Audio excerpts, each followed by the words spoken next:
Madame, Monsieur, bonsoir et merci de nous rejoindre pour ce nouveau point de l'actualité.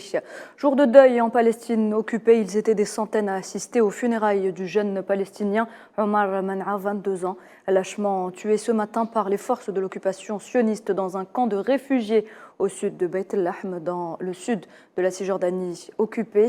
L'armée d'occupation a pris d'assaut ce camp de réfugiés et attaqué plusieurs maisons, ce qui a conduit à l'éclatement et des confrontations au cours desquelles les soldats de l'occupation ont tiré des balles réelles qui ont causé la mort du jeune homme et blessé 6 autres. L'actualité en Algérie, c'est ce message du président Abdelmadjid Tebboune dans lequel il affirme être pleinement conscient des aspirations du peuple algérien à une véritable justice, à la prospérité et au développement dans une Algérie nouvelle respectée. Un message lu en son nom par son conseiller chargé des affaires juridiques et judiciaires, Boualem Boualem, lors de l'ouverture des travaux d'un colloque international organisé au Palais des Nations dans le cadre de la célébration du premier anniversaire de la création de la Cour constitutionnelle. L'Algérie et la Chine renforcent leur coopération avec la signature de 2 plans pour la consolidation du partenariat stratégique global.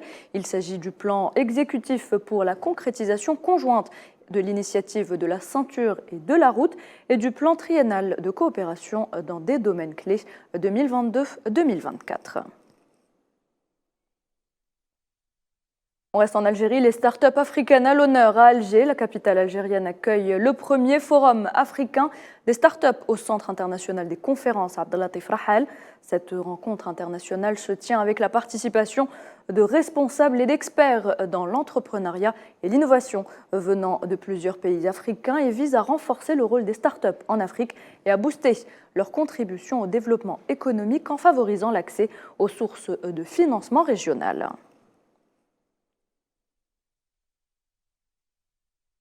Une attaque terroriste a visé ce lundi un club de pétanque dans la ville de Bitou, dans le centre-est du Burkina Faso, faisant 6 morts, dont 4 enseignants.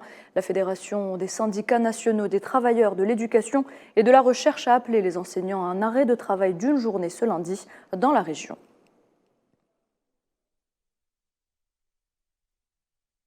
Au Tchad, l'état d'urgence en vigueur depuis le 20 octobre dernier à N'Djamena, Moundou, Doba et Koumra a été levé par décret présidentiel ce lundi.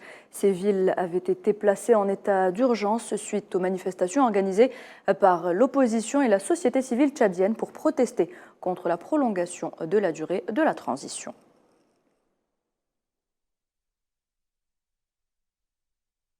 Au Soudan, militaires et civils ont signé un premier accord visant à mettre fin à la crise profonde qui sévit dans ce pays depuis 1 an. L'accord intervient après de multiples tentatives pour sortir de l'impasse. Il s'agit là de la première étape d'un processus politique en 2 phases.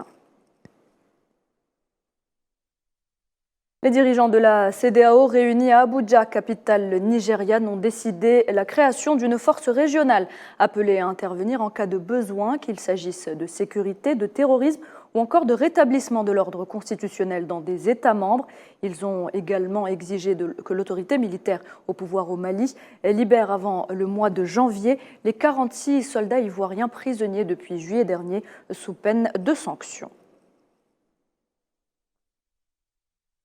Le plafonnement des prix du pétrole russe à 60 $ le baril entre en vigueur aujourd'hui. Il coïncide avec l'activation d'un embargo de l'Union européenne sur le pétrole russe acheminé par voie maritime. Une décision qui intervient plusieurs mois après l'embargo déjà décidé par les États-Unis ou encore le Canada. De nouvelles sanctions devraient suivre le 5 février 2023, cette fois sur les produits pétroliers transformés, notamment le diesel.